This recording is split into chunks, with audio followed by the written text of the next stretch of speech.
오늘은 우리 대한예수장로회 총회가 제정한 순교자 기념주일입니다. 오늘은 지금은 한국에서 교회 다닌다고 예수 믿는다고 순교를 당하는 일은 없습니다. 하지만 일제기 한국 교회는 일제강점기와 6.25 사변을 겪으면서 정말로 수많은 순교자들을 배출하게 됩니다.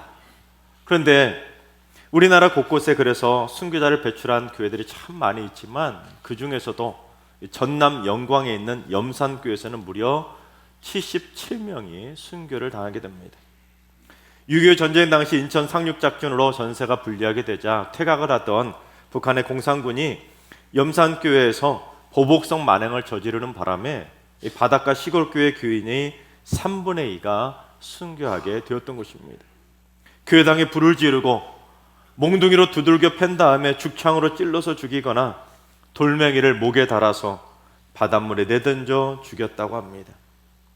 당시 교회당이 불이 타자 목포 성경학교의 기삼도라고 하는 학생이 그 불길 속에 뛰어들어 강대상을 끄집어내었지만 결국 그들에 의해 죽게 되고 말았습니다.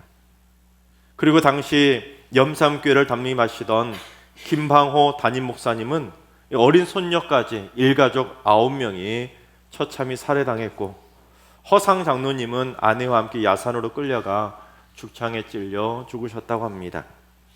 또한 당시 주일학생이었던 어린 자매들까지도 순교 현장으로 끌려갔는데 어린 동생들이 무서워서 그렇게 울자 맏언니였던 옥자가 울지마, 우리는 지금 천국에 가고 있는 거야 그러면서 울고 있는 동생들을 달랬다고 합니다.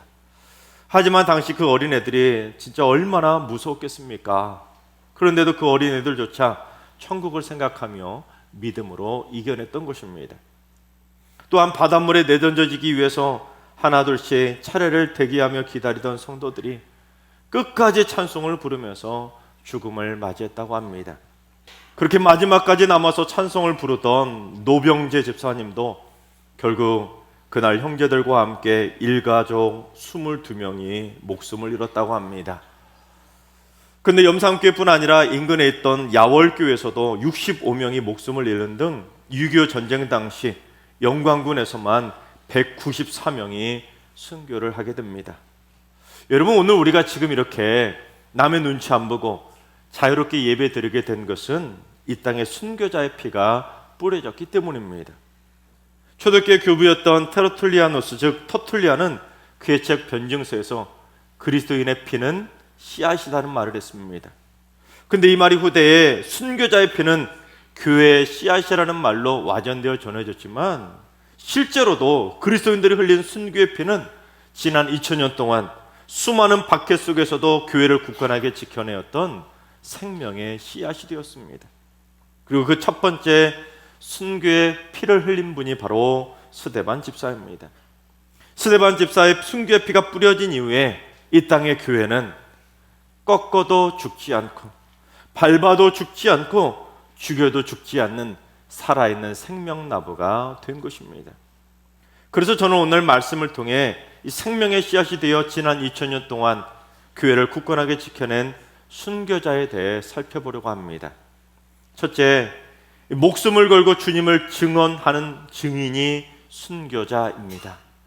사도행전 7장 오늘 본문의 내용은 사내들은 공회에 잡혀온 스데반 집사가 자신을 변호하며 최후 변론을 하는 내용이 담겨 있습니다. 하지만 말이 자신이 변호이지 자신에 대한 변호가 아니라 주님에 대한 복음을 담대하게 증언했습니다. 특히 사내들인 공회란 유대인들을 대표하는 최고의 정치 기구이자 동시에 종교 재판을 다루는 최고의 최상위 법정이었습니다. 때문에 당시 문화에서는 그 법정에서 말 한마디만 잘하면 살 수도 있었고 또한 말 한마디 잘못하면 죽을 수도 있던 그러한 법정이었습니다. 그래서 분위기를 잘 파악해서라도 목숨을 부지하기 위해 말을 좀 순하게 할 만도 할 법했는데 스데반은 그 공회원들의 눈치를 보며 비유를 맞추는 아부성 발언을 한 것이 아니라 오히려 담대하게 복음을 전했습니다. 그랬더니 그들은 스데반의 말을 듣고 마음이 찔려서 이를 갈 정도로 분노하다가 결국 그들에 의해 돌에 맞아 순교를 당하게 되었던 것입니다. 그런데 순교가 영어로 마터인데 그 어원이 되는 헬라어가 명사로 마르티온 그리고 동사로 마르티리온이라고 하는 단어입니다. 그런데 이러한 단어가 원래 그렇게 순교라는 의미로 사용이 된 것이 아니라 원래는 증언 또는 증인이라는 의미로 사용이 되었습니다. 즉 지금 오늘 본문에 스데반이 했던 것처럼 법정에서 어떤 사건에 대해 증언하는 증인을 뜻하는 단어로 사용이 되었습니다. 그래서 이 단어를 예수님께서 승천하시기 전에 제자들에게 마지막으로 남기셨는데 우리 누가복음 24장 28절을 봉독해 보겠습니다. 너희는 이 모든 일의 증인이라. 너희는 이제 내가 지금까지 보여주고 내가 가르쳐줬던 이 모든 일의 마르티온, 즉 증인으로 살라는 것입니다. 그래서 제자들은 예수님이 승천하시기 전에 말씀하셨던 그 주님을 증언하라는 증인의 삶을 살게 됩니다. 하지만 증인으로 살면 살수록 핍박은 더욱더 심해졌고 이로 인해 수많은 증인들이 목숨을 잃고 순교하게 됩니다. 그래서 증인이라는 단어 마르티온이 초대교회 시절에 순교라는 의미로 사용되기 시작하게 된 것입니다. 즉 주님의 증인이 곧 순교자였고 순교자가 곧 주님의 증인이었던 것입니다. 바라옵기는 우리 모두 무늬만 그리스도인으로 살아가는 썬데이 크리스천이 아니라 우리 모두 목숨을 걸고 주님을 증언하는 살아있는 산 증인으로 살아가게 되시기를 주님의 이름으로 축원합니다. 둘째, 고난과 위기의 순간에도 성령 충만으로 주님을 바라보는 자가 순교자입니다. 제가 청년 때 20살 무렵에 방송실에서 10년 정도 봉사를 했었습니다. 그런데 수요일 저녁 예배를 드리기 위해서는 찬양팀 연습 때문에 1시간 전부터 일찍 와서 세팅을 해야 했기에 저녁을 거의 먹지 못하고 예배가 끝나고 나서야 먹을 때가 많았습니다. 그런데 어느 날 수요 저녁 예배가 끝나고 나오는데 한 집사님이 이 카스타드라고 하는 과자를 줘서 그걸 먹으면서 집으로 가고 있었습니다. 그런데 갑자기 차가 꽉 막히는 겁니다. 그래서 뭔가 하고 자세히 봤더니 앞에서 음주 단속을 하고 있었습니다. 그런데 제 차례가 돼서 창문을 쭉 내렸더니 경찰관이 음주 단속기를 제 입 앞으로 딱 갖다 대더니 후하고 길게 부세요 하고 하길래 제가 방금 뭐 하고 왔다고요? 수요 예배를 드리고 나왔고 전혀 술도 마시지 않았기 때문에 자신 있게 후 하고 세게 불었습니다. 그랬더니 삐 하고 소리가 나더라고요. 그 순간 순식간에 어떤 일이 벌어졌냐면 그 경찰이 제 차의 문을 확 열더니 저를 잡아 끄집어내고 옆에 있던 경찰이 제 차에 올라타서 제가 타던 그 차를 옆으로 옮기는 겁니다. 그래서 왜 그러냐고 막 따지니까 음주 단속에 걸렸다는 거예요. 그러면서 저를 경찰 2명이 양쪽에서 탁 결박하듯이 붙잡고는 저를 어디로 끌고 갔냐면 여러분 일명 닭장차 아십니까? 창문에 철조망이 쳐 있는 그 경찰 버스 안으로 저를 끌고 들어갔습니다. 거기서 다시 한번 불어보라고 음주 측정기를 딱 대길래 내가 또 자신 있게 후합을 불었더니 역시 또 삐하고 소리가 났습니다. 그래서 제가 너무 억울해서 저 방금 예배 드리고 왔다고 저 이제 곧 신학교에 갈 사람이라고 그랬더니 그 경찰이 그 당시 진짜 뭐라고 했냐면 조금 전에 전도사라는 사람도 걸리고 목사라는 사람도 걸렸는데 가끔 그렇게 음주 단속에 걸리면 목사 파는 사람 있다고 웃기는 소리 하지 말라는 거예요. 와, 그러면서 저에게 뭘 시켰냐면 손가락을 하나하나 접어가면서 1부터 10까지 한번 세보라는 거예요. 그래서 제가 하나, 둘, 셋, 넷, 10까지 또박또박 셌습니다. 그러자 이 오늘이 며칠이냐, 당신 차 번호가 몇이냐 계속해서 여러 가지 질문하는데 제가 또박또박 정확하게 다 대답을 하니까 갑자기 경찰이 저에게 뭘 줬냐면 펜하고 종이 한 장을 딱 주더니 구구단 한번 써보라는 거예요. 와, 제가 기가 찼지만 어떡합니까? 순전하니까 제가 쓰라니까 순전하게 구단까지 정확하게 다 썼습니다. 앉아. 그랬더니 고개를 갸우뚱하더니 이상하다는 거예요. 왜냐하면 보통 운전면허 취소 수치가 나올 정도로 술을 마신 사람들은 구구단 써보라고 하면 2단도 못 쓴다는 거예요.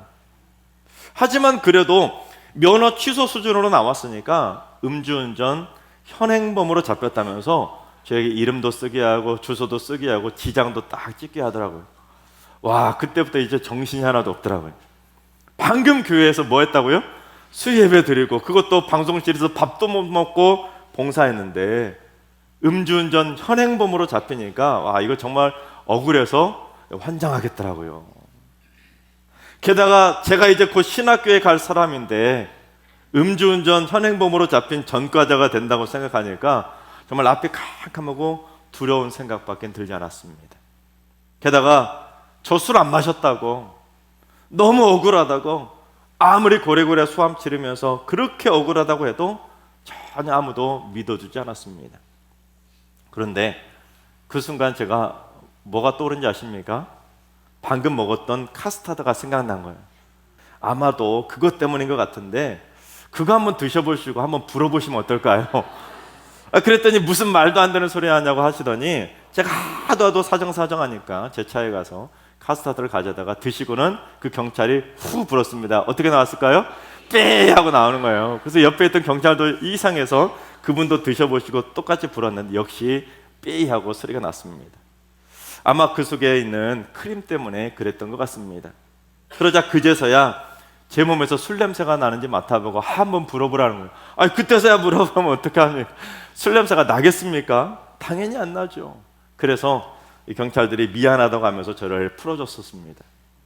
근데 제가 그때 경찰에게 붙잡혀서 경찰에게 끌려갔지요. 경찰차 안으로 끌려 들어갔지요. 경찰들에게 둘러싸였지요. 술도 안 마셨는데 면허 취소 수준의 억울한 증거가 딱 나오니까 와, 제가 죄를 짓지 않았는데도 얼마나 심장이 막 콩닥콩닥 뛰면서 두렵던지, 그것도 방금 예배 드리고 나왔는데 이제 곧 신학교에 갈 청년인데 와, 걱정과 두려움만 가득하고 또 얼마나 억울하던지 막 화가 나더라고요. 이러다가 신학교에 못 들어가고 또 음주운전 전과자가 되는 거 아닌가 막 별의별 생각이 다 들었습니다. 지금 생각해보면 그때 믿음이 없었던 철없던 제 모습이 참 부끄럽더라고요. 신학생이 그래도 되겠다고 했는데 아직 성령 충만하지 못하니까 그러한 고난과 위기 속에서 담대하지 못하고 평정심 유지하지 못하고 억울하다고 주를 바라보지 못했던 그냥 저의 모습, 부끄러운 모습을 바라봤었습니다. 그런데 이 스데반 집사는 어땠습니까? 사내들인 공회에 억울하게 잡혀와서 최후 변론을 하는 위기의 순간에도 눈꽃만큼도 겁을 먹거나 두려워하지 않았습니다.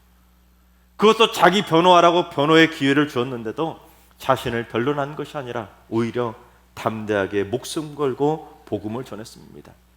그것 때문에 이제 곧 돌에 맞아 죽을 수도 있었음에도 불구하고 스데반은 전혀 두려워하지 않고 복음만 전했습니다.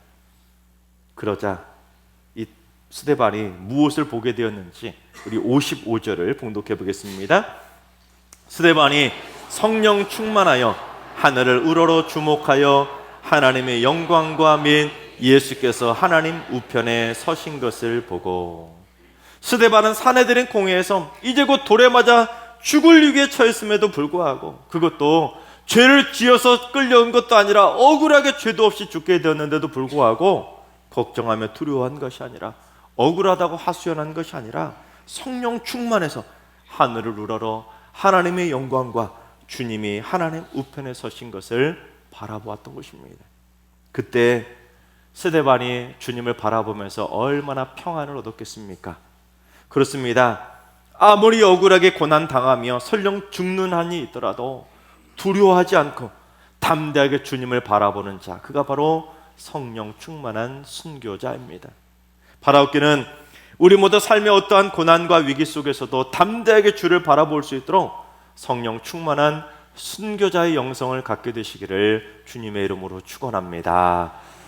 세 번째, 주님을 일어서게 만드는 자가 순교자입니다. 방금 전에 읽었던 55절을 보면 스데반은 예수님이 하나님 보좌 우편에 앉아 계신 것을 본 것이 아니라 서신 것을 봤습니다.